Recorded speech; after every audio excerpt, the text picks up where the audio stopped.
Hello, hello. Good morning, everyone. Thank you so much for being here. My name is Catherine Smith, and I'm a senior marketing student here at Texas Wesleyan. The presentation today is going to be about maximizing growth in your leadership journey, and will be about 55 minutes long, so you can make it to those 9:25 classes on time. And I also want to take this moment to silence your cell phones. So if you want to pull those out, slide that silence button. And then throughout the presentation and afterwards, you guys can take some pictures. And I also encourage you to use the hashtag TexWesLeadership, so you can all see each other's pictures and stuff like that. And before I introduce the speaker, I wanted to tell you guys a little bit about how this event was possible. And so first, I want to thank our sponsors, the Student Government Association, the Hatton Sumners Foundation, the School of Business Administration, and Actis. I also want to thank our co-host, Beta Gamma Sigma, and the American Association of University Women. And a special thanks to Dr. Wright and Dr. Badia for supporting me throughout this process. Throughout my college career, Texas Wesleyan has provided me with life-changing opportunities. One of those being how I met Derek. I was working at the Phonathon in fall of 2018, and I was calling the Texas West alumni, one being the CEO of 4 franchises for the world's largest business network and referral organization, BNI. I was offered a marketing internship and later met Derek at a BNI director training and have developed not only a professional relationship with him since, but also a cherishing friendship. Derek enlightens every conversation with positive energy and insight, and I'm positive in the value that he brings, and confident in that too. And so, Texas Wesleyan has been a big part of who I am today, and that's why I'm so excited to offer this opportunity to my family. So it's my honor to introduce the speaker today. Derek was born and raised in San Antonio, Texas. Over the last 16 years, he has delivered messages to energize and equip people from all walks of life. In his business, Strong Life Coach, Derek coaches, trains, and interviews doctors, attorneys, and business owners. Seeing professionals elevate their success fuels his journey. Just this year in February 2020, Derek published the Strong Life Coach magazine, which provides the reader with a detailed focus on personal development. Let's give a big round of applause for our speaker today, Strong Life Coach, Daniel Guajardo.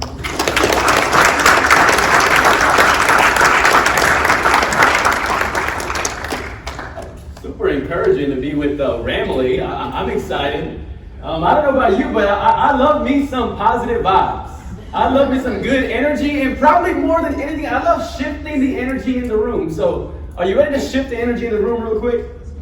And this works 100% of the time. Every time I've done it, I've probably done it hundreds of times at this point. But what I want you to do is look at the person next to you, right in the eyes, and say, "You are beautiful." And then look back at him and say it with even more passion. Say, "You are beautiful."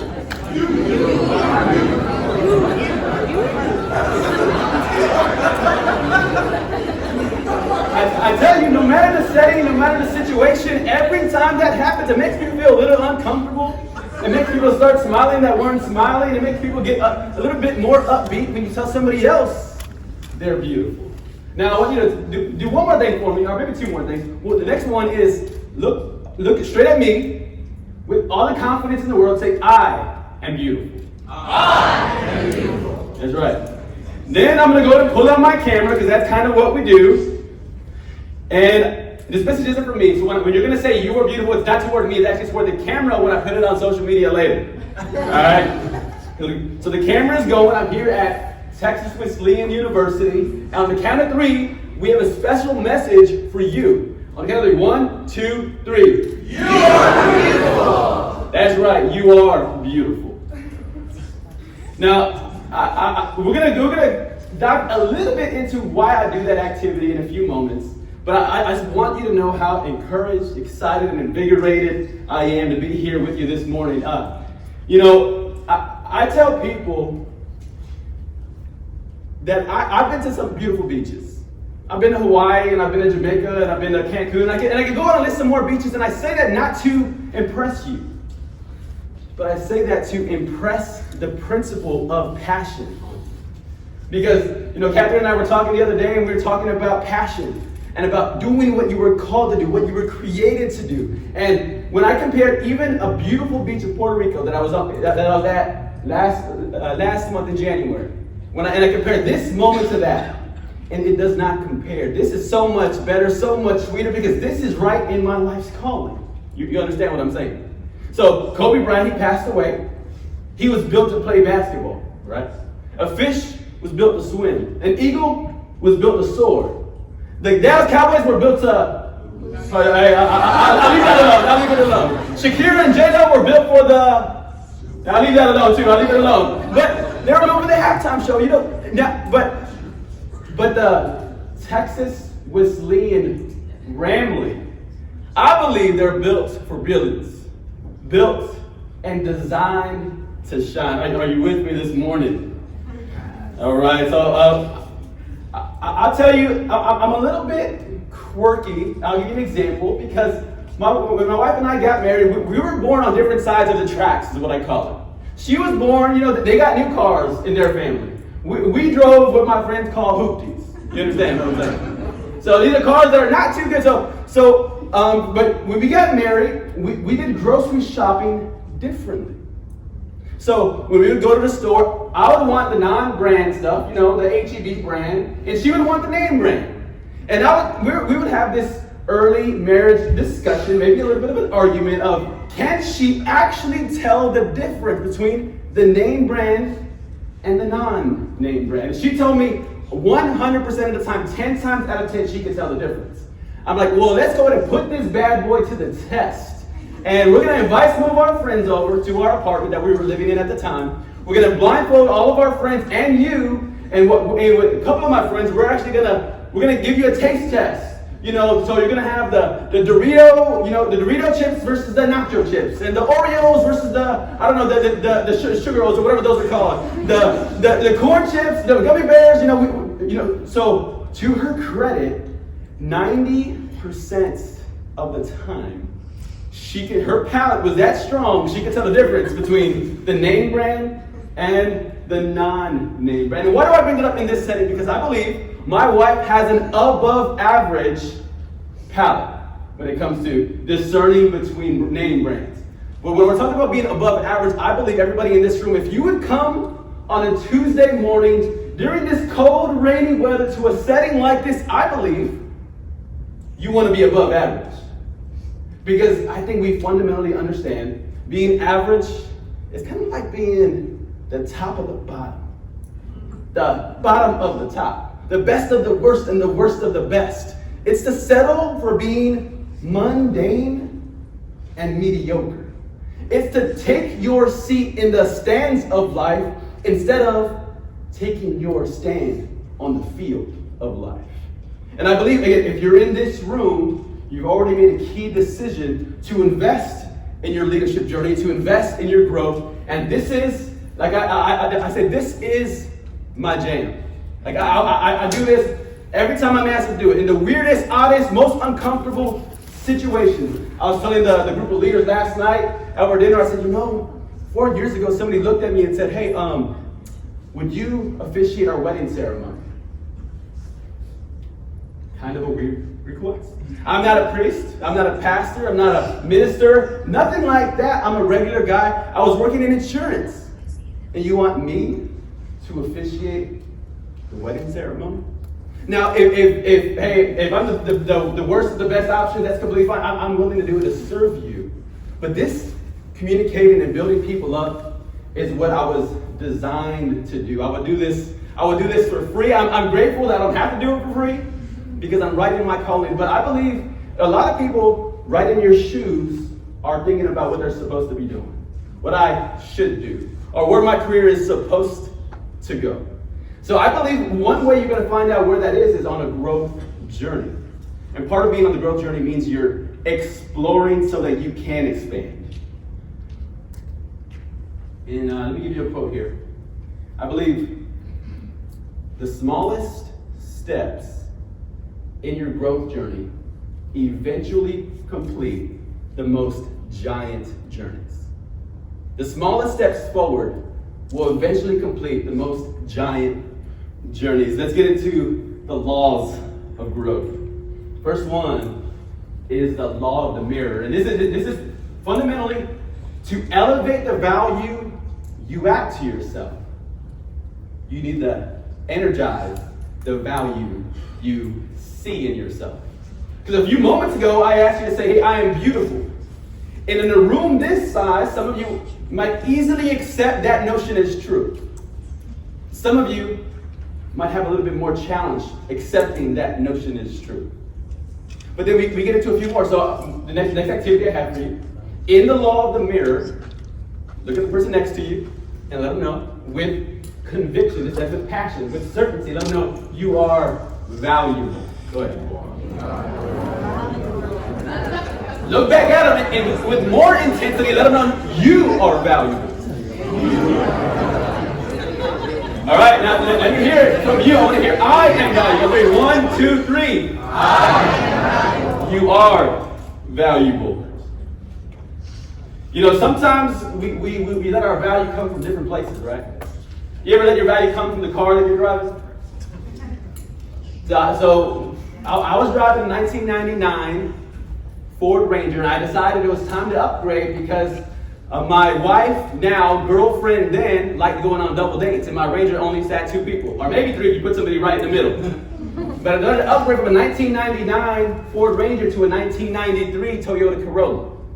You understand this kind of upgrade? Kind of upgrade is not really an upgrade. It's like a new car, but it's actually not new. So let me explain what this car looked like to you. So it didn't have rims, didn't have hubcap, just had those black, dirty things.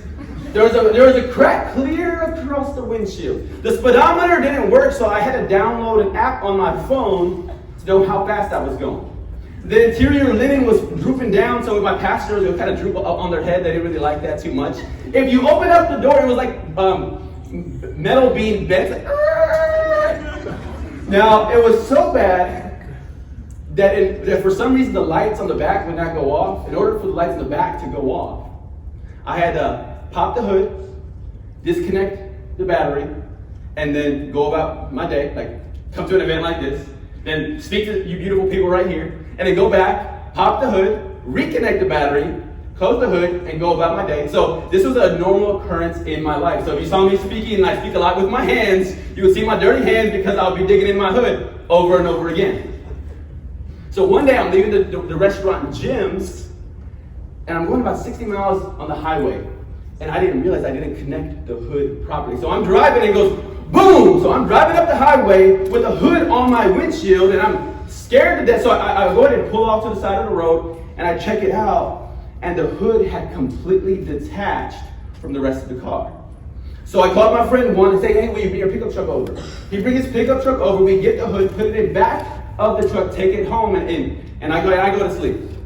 Next day, I'm working in insurance. I was working at Nationwide Insurance. You know, the Nationwide is on your side. So I'm getting up, put my suit on to go to work, and again, hood's still not on the car, so we decided to get a hammer and to bend the hood back into the car. You understand what I'm saying? So you're bending the hood back into the car, and we're like, okay, I think we're good to go. So I'm driving to work in my suit, ready to, again, with my app, just figure out how fast I'm going. And then I'm driving, all of a sudden, the hood flies clear off the vehicle.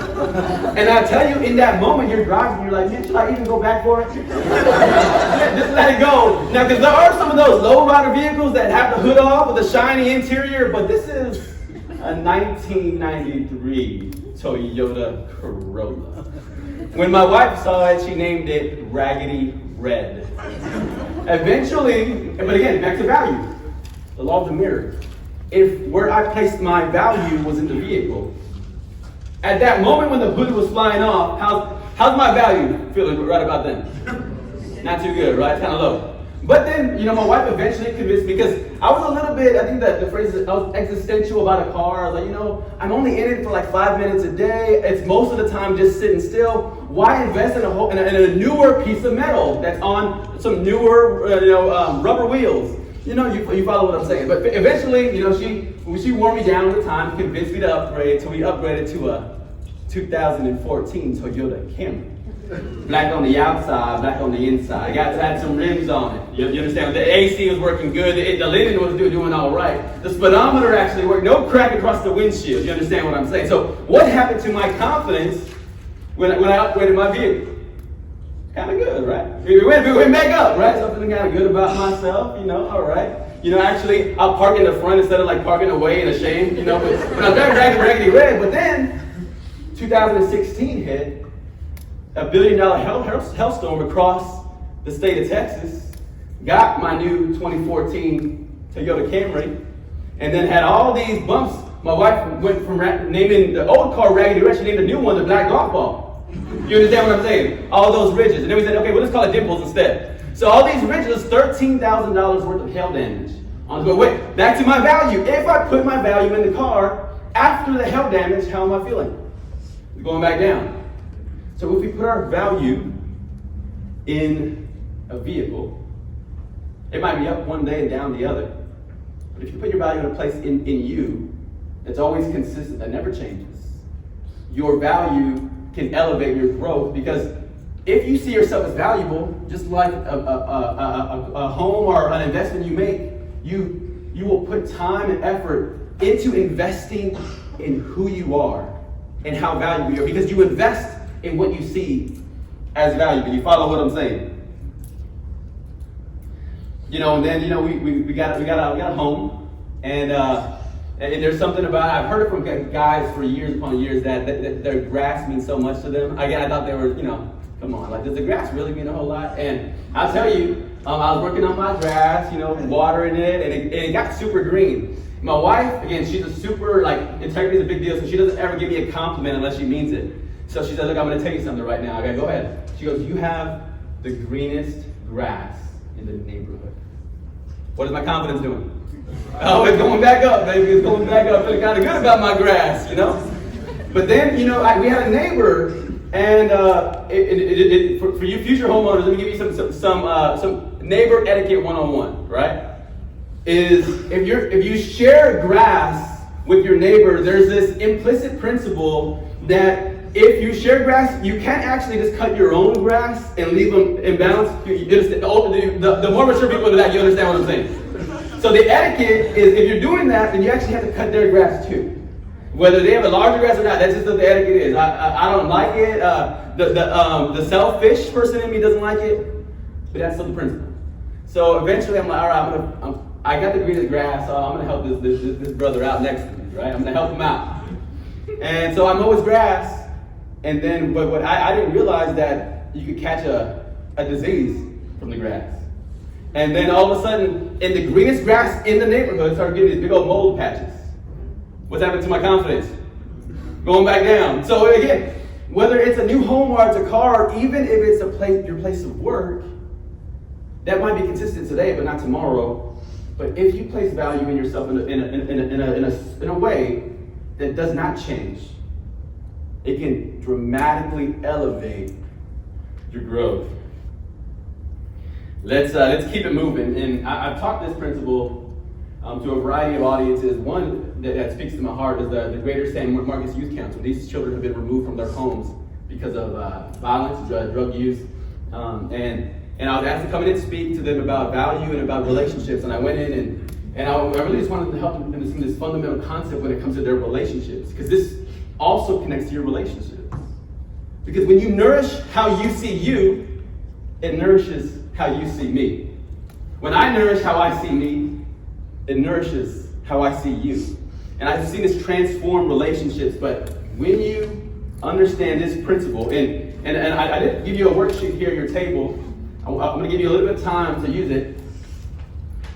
And it's an activity we're going to use. It's called the law of the mirror.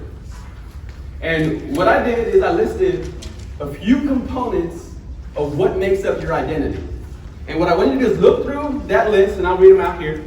There's love, and I'm talking about love for yourself. That's being patient and kind with self. The other one is important. That means you're worthy of important impact. The third one is valuable.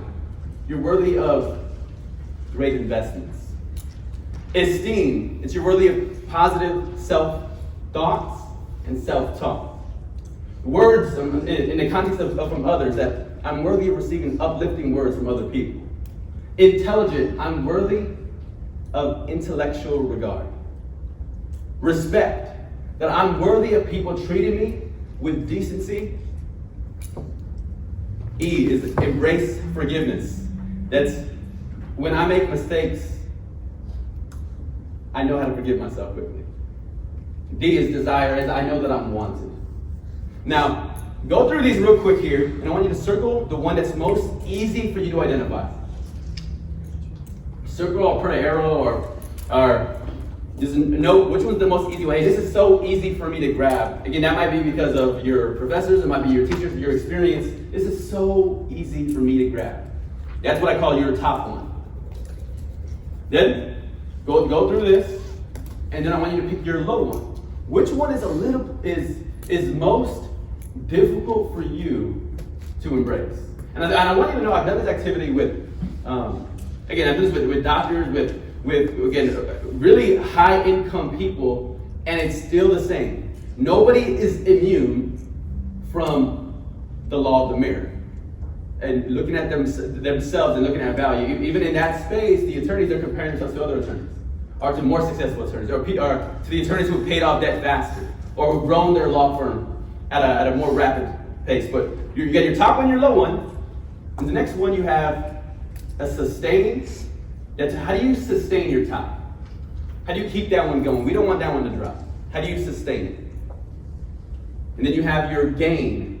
How do you bring that low one up? What's one thing you can do in the next 7 days to lift the law of the mirror in your world? All right. So I'm going to give you a little bit of time, and what I'm going to do is I'm going to give you 30 seconds in a moment for you to share it with a neighbor next to you. And do we have a few volunteers to make sure everybody has a partner? If not, it's fine. It's okay.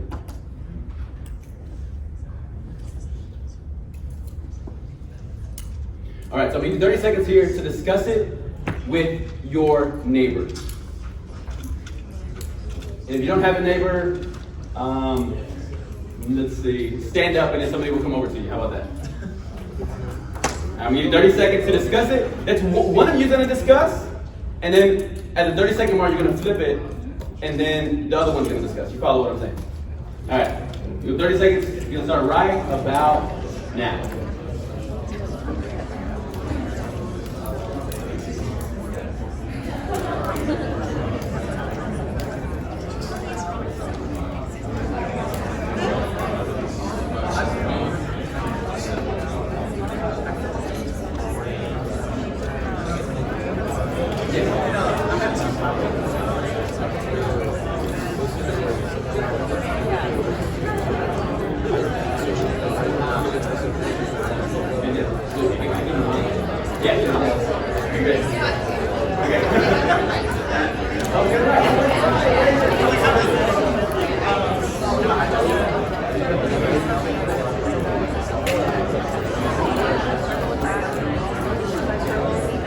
All right, we got to swap.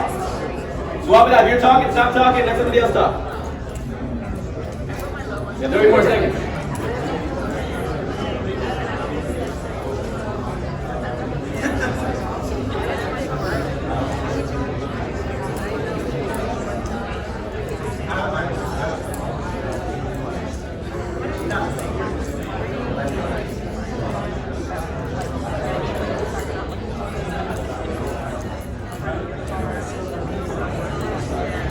All right, my friends.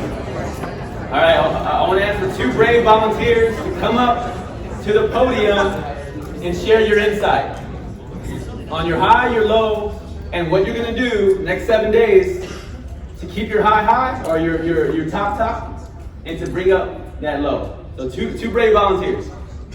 We got one. All right, give him a round of applause. He's brave.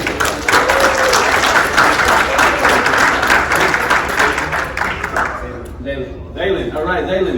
You're going to go from here because we got the microphone here. And then we have one more. One more. I want to go with Zaylen. There we go. Come on up. Round of applause. All right. We have Meg and Zaylen. All right, so Zaylen's going to go first. Good morning. My high would be intelligence. And I like to think of myself as a smart person. I mean, who wouldn't? But I like to relay information to people. I like to learn new things and be able to fully understand it so I can teach someone else.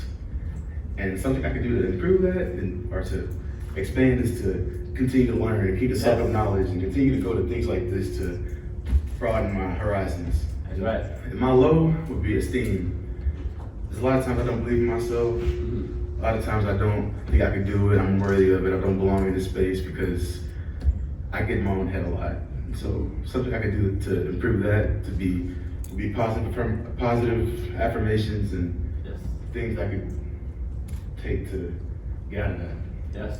And let's go ahead and let them know right now to build up his esteem. Let's say you are valuable on 3. 1, 2, 3. You are valuable. Hey, build up that esteem, that experience. That's right. Give it a round of applause. Little prize here because this is the public magazine, Strong Life Coach magazine. Very few, again, less than 10 people on the planet have this because he was courageous. So I want to go ahead and offer that to him and say thank you for sharing and making this.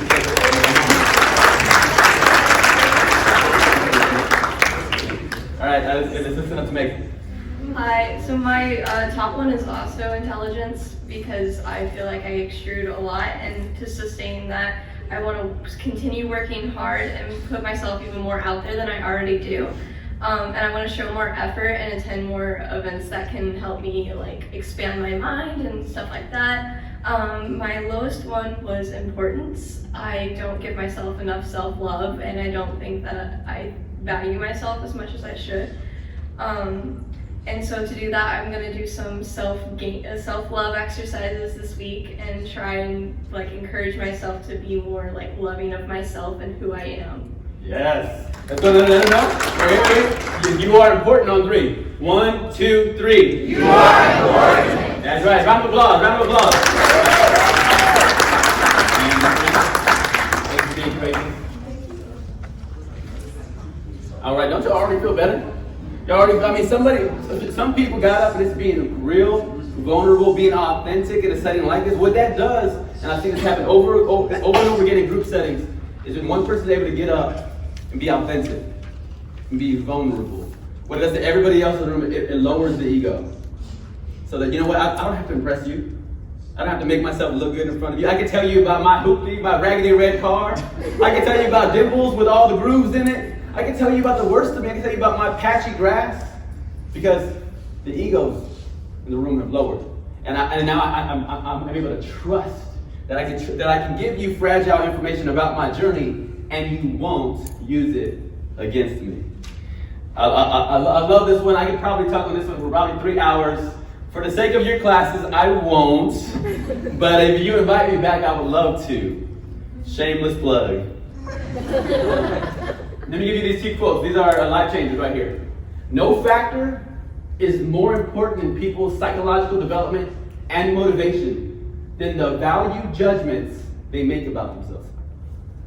Every aspect of their lives is impacted by the way they see themselves. This is self-esteem expert and psychiatrist Daniel Guajardo. I'm gonna say one of those lines again. No factor is more important than the value judgments they make about themselves. Every aspect of their life is impacted by the way they see themselves. Here's another quote that's really good too. Let me go back to that one.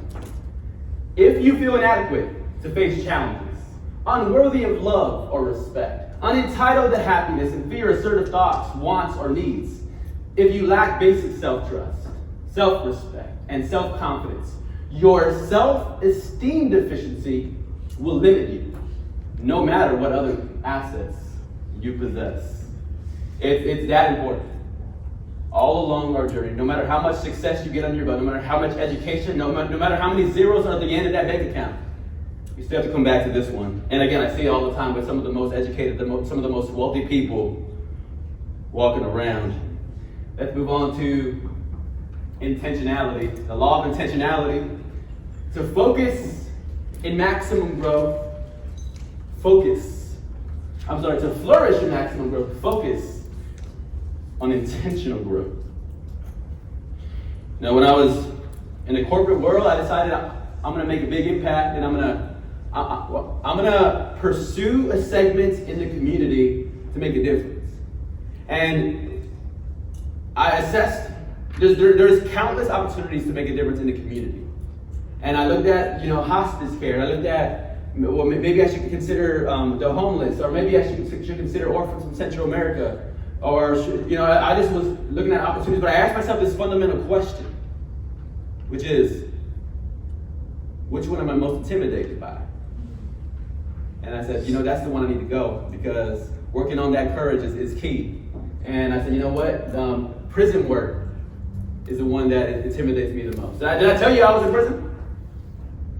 As a volunteer? Yeah. So that's what I'm talking about, right? So I went to go every time I say that line, people get all a little nervous, But I was in prison as a volunteer, so I found out a program that I could go teach leadership in that setting. Now, I didn't know it at the time, but I was going week by week teaching leadership, helping them to understand these principles, and I'm going week after week. Fantastic time. Every time I went, they gave me way more than I ever gave them. Now, I didn't know it at the time, but then there was a leadership position that was opening up, again, at Nationwide Insurance where I work. Now, I looked at the competition and I saw other people that were applying. They were more educated. They had more insurance experience. They had more corporate experience. They were older than me. And I said, I'm not going to get the job. Again, my law of the mirror was struggling, right? I'm not going to get the job, but I want to go through the process. So after I'm turned down, I could ask them what I can work on to be better qualified the next time. So I apply, I get an interview, and what I focused on my interview, because I didn't have the corporate experience other people that had insurance experience, I solely focused on what I was doing inside Texas prisons. And so I'm talking about teaching leadership in that world. And so I'm going to the interview, and then to my surprise, I got another interview. And then I talk a little bit more about what I'm doing in the community. Then I got another interview with the associate vice president. That's a bigger guy, and he lets me know that pretty much that I got the job. He told me this line, and I'll never forget it because I'm a basketball fan. And he said, when you join this leadership team, as you're joining, we're bringing you on board. I want you to be Chris Paul, not Russell Westbrook. And if you don't know what that means means I want you to come on, not to make yourself shine, make other people better. And I said, oh, that's good. That's good right there. But I went back and asked him, hey, why'd y'all pick me? It didn't make sense to me intellectually why they picked me for this leadership role. Because I looked at the facts. Other people were older, more experienced in the organization, more experience with insurance, and I didn't have an insurance license. And he said, they mentioned to me, it was your growth plan, your development plan, but really specifically your involvement in the community. Even last night as we talked, hearing about all the involvement, I want to encourage you to take those principles, because that's your intentional impact on campus right now, may be exactly that right key to open up that leadership position later on. You understand what I'm saying? So when you make your impact intentional, when you go on purpose, and it's intentional because sometimes we think everybody automatically grows. Sad truth. I'm optimistic, I'm positive. The glass half full, half empty. I'm not just half full. I'm like, man, there's a glass and I can touch it and I can see it and I can smell it and I can taste it, and there's a glass, even though I'm optimistic. Fact is, people do not automatically grow. Often people get bitter instead of getting better. So you made a decision today that you're going to make intentional growth a vital part of your journey. I know it can make a big difference in your life. All right, next exercise, we have it right here. It's on paper. We have, actually it's a lot of words, I'm going to pause on that one. Actually, no, let's go jump into it now. So it's intentionality. So I know it's a lot of words, I'm going to come back to that in a moment. But in this exercise, what I listed is the 14 areas of life. And I want you to pick one that you want to grow in the most. Because if you're like me, you're ambitious. Again, you're here on a Tuesday morning early. I imagine you're ambitious. But if you focus on too much too soon, you get too little results. But if you fine tune, you're intentional about your focus, you pick one area you want to grow. So look at those 14. They're financial, romantic, emotional, mental, social relationships, health and fitness, immediate family, career, job, and profession, your extended family, your spirituality, your impact on the community, your physical comfort, your recreation or relaxation, your effectiveness and time management, and lastly, your virtues and values. So I want you to circle one that you most want to be intentional about. After you've circled it, I want you to go to the next one, which is write down your goal. What would it look like if you saw the improvement you want in your growth journey, in that specific area? I'll give you an example. So financial, you might have save more. You might have, understand the emotional components of spending. You might have invest more. You might have share more, give more. That's under financial, for example. And the magazine kind of breaks that down a little bit more. And I'm going to give you, everybody in the room is going to get an email with 3 PDFs from the magazine. So everybody's going to have that. You showed up today and you wrote down your email and the registration. Everybody's going to get that. That's a gift that I'm providing to you. You have goal. You have next step. That's like, what are you going to do in the next 7 days about this goal? It might be your first step. It might be your next step if you're already doing something. Then you make this real tangible, and I do this with all of my coaching clients, is figuring out a specific date that you're going to do something. I'm going to do this by what date?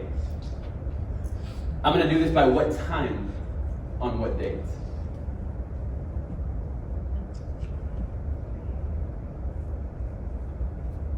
Then you get realistic, and you have to figure out what's the number one obstacle that's going to prevent you from this first step or this next step.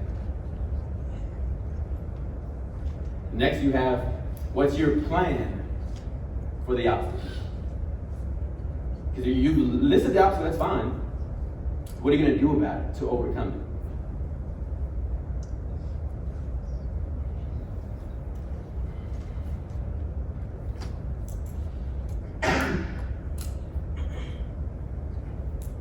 I'm going to put 30 seconds on the clock for you to discuss with your neighbor or your table, however you want to do that, that's fine. 30 seconds will start right now. All right, when do you start talking?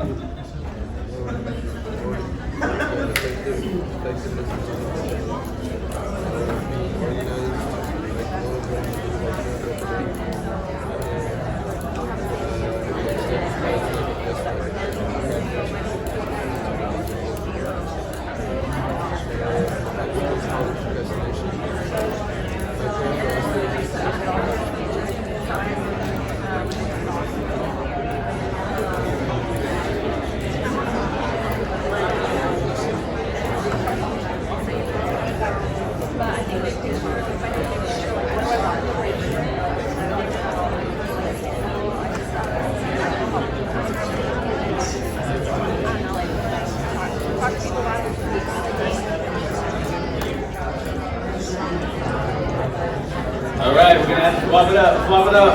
You're talking, bring that to a close and let the other person go a little bit.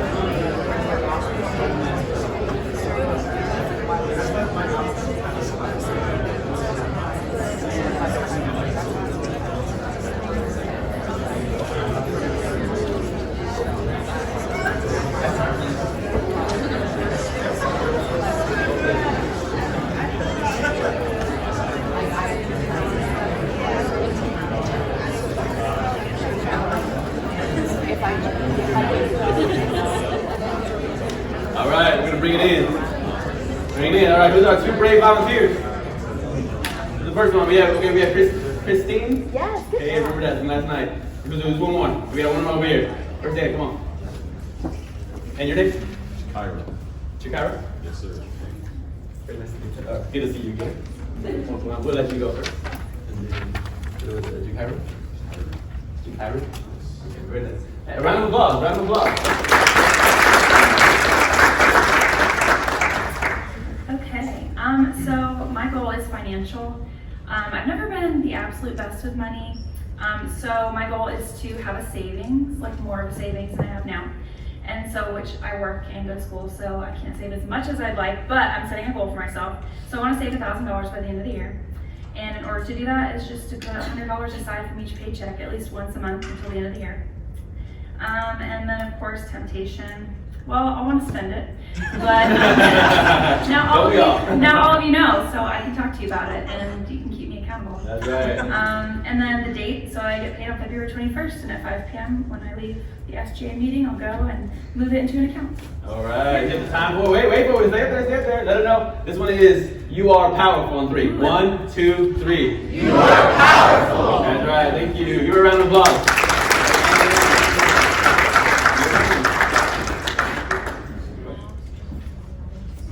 Good morning. I'm Jakira Joseph. I circled effectiveness and time. My goal is to maximize my time and get the most out of life. My next step is to complete my to-do list by Saturday at 11:59 p.m. My obstacle is my social life, and to overcome it, I will be in an environment that is more catered to studying and working. Thank you. Let's go. All right, wait. You are powerful on 3. 1, 2, 3. You are powerful. I am powerful. Right.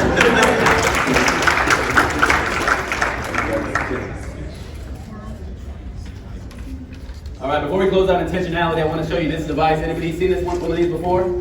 This is what is called a gravity boot.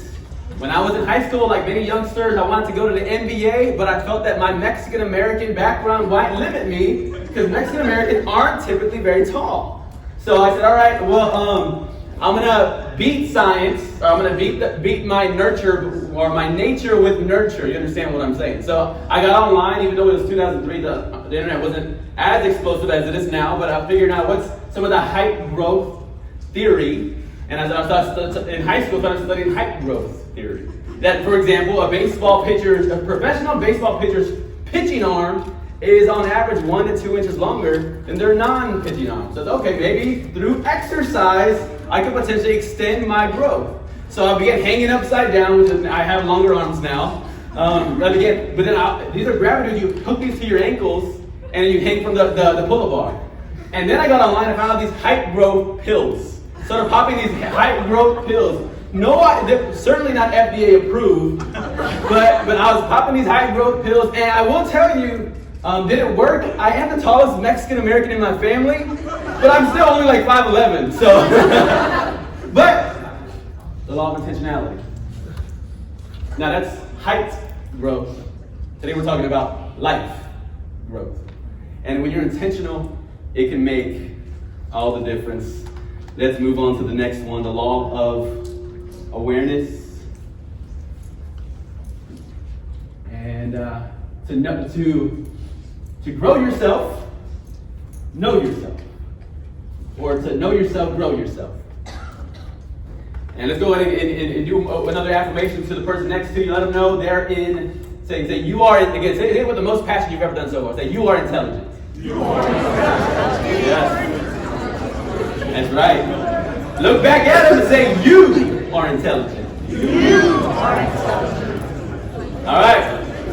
Look at me and let me know I am intelligent. I am intelligent. That is right. Spot on, baby. Spot on. Let me talk about the law of awareness. One of the most aware people I know, Catherine Smith. Let's give her a round of applause real quick. I want to talk about it for a moment because how many people are in the room? Like 60, 70? So one person had a vision, had an awareness of the impact she wanted to bring to the Texas Wesleyan community, right? And we had a conversation. She's like, you know what? I want to be for the business school, but then I want to extend it to the non-business school students, and I want to bring professors in the professors on the back, right? Professors in the back. Okay. Faculty as well. So you think about this awareness, and then so when two people have awareness to get and I asked her the question, hey, if there's ever an opportunity, to speak, because she was proud of her being the vice president of Enactus. Any Enactus representatives? There we go. There we go. So I said, hey, if you're the vice president, it seems that you have, some stock there. If you ever want me to come speak, let me know. We can make something happen. Yeah. Her awareness, like, yes, let's make it happen. Let's put a date on this thing. And then she was like, I'm gonna start working with Dr. Wright over here. Big part of why everybody's in the room. Let's give her a round of applause as well. And Catherine went to work behind the scenes, coordinating, working with facilities, working with professors, working with the faculty, working with some of you all in the organization just to make it happen. Now, mind you, nobody on this side was paying her, and I didn't know she was going to be working so hard. She worked so hard, I said, hey, I would love to have you on my podcast because I get a chance to interview leaders that inspire me. And I'm inspired by how hard you're working behind the scenes to make an impact at Texas Wesleyan University. So I would love to have you on my show. So back in December, Kevin hops on the show, and I got a chance to interview her and learn more about her journey. And the phrase that kept coming to me with her and her awareness was everything with excellence. That's who she is. That's the reason you're in the room. That's the reason I'm in the room. That's the reason a Mexican-American 5'11" guy from San Antonio, Texas would drive 5 hours because of her awareness, her being a person, everything with excellence. Mind you, doing this all on a volunteer basis, right? So it was such a powerful impact to me in my world. I said, you know what? Hey, Catherine, I don't know, I know you graduated in May, and I said, let me just let you know, I don't know who's going to give you a job offer afterward, but whatever offer they make to you, give me an opportunity to match or beat it. So her working just to influence the community, to make a positive impact, to have one guy come in and speak and do a workshop, to touch base with the leadership, with the student leadership yesterday, it automatically gave her a job opportunity just by being intentional, but also being aware of what she wanted to do to make an impact.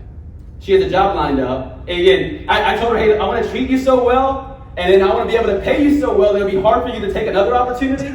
But I also want to be a great investor in you so that you are better prepared and have more leverage for that potential other role, for your dream role. So that's somebody who's aware and intentional, who the impact is seen all over this room. Let's give her one more round of applause. And she doesn't even have to come to the front, but I'm going to give her one of my magazines. So she's inspiring me, grateful for her. I know we're at 8:55. So we'll bring it in for a landing here. There's a number of principles I can share with you. Again, invite me back. I have 15 of these. I have a whole bunch of content in the magazine we can talk about. But I'll close with one story for us to finish. And again, I told you I was in prison as a volunteer, remember? Yes. And I want to ask you a question. Do you believe anybody can make an impact? Any one person can make a difference. Do you believe anybody can make a difference no matter where they are in the world? Do you believe anybody can make a difference even if they're inside of a prison cell? Maybe not. You go, maybe not. I tell you, when I first started going to this prison, it's about 45 minutes from San Antonio, I was going to this prison again, teaching leadership, and I was going week after week, investing in these guys, bonding, connecting, having a great time. And when I first started going to this specific prison, I just got engaged. It was January of 2013. And then in June of 2013, we got married.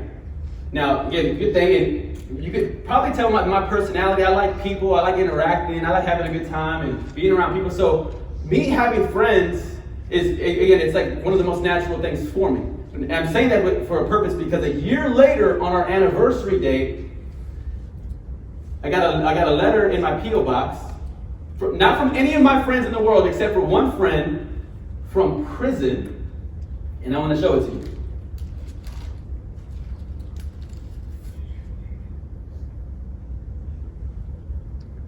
There's a heart, there's a rose, and it opens up with a gentle but specific reminder of the husband that he was encouraging me to be for my wife, saying happy anniversary. Now think about this for a moment. A prison, 5 hours from here, his story, because he gave it to a loudmouth, has been told in Ohio when I go to speak there, Oklahoma when I go to speak there, Fort Worth, San Antonio, around San Antonio, VA is what we call him, he's from Virginia. So 1 hour, an act of kindness for one person. And now his story is told nationally across the country to make a difference. I believe in your growth journey, when you're intentional, when you're purposeful, no matter where you are, no matter who you are, you can make a great difference with people around you. And I'm excited about what you're going to do. So thank you very much. It was an honor being with you this morning.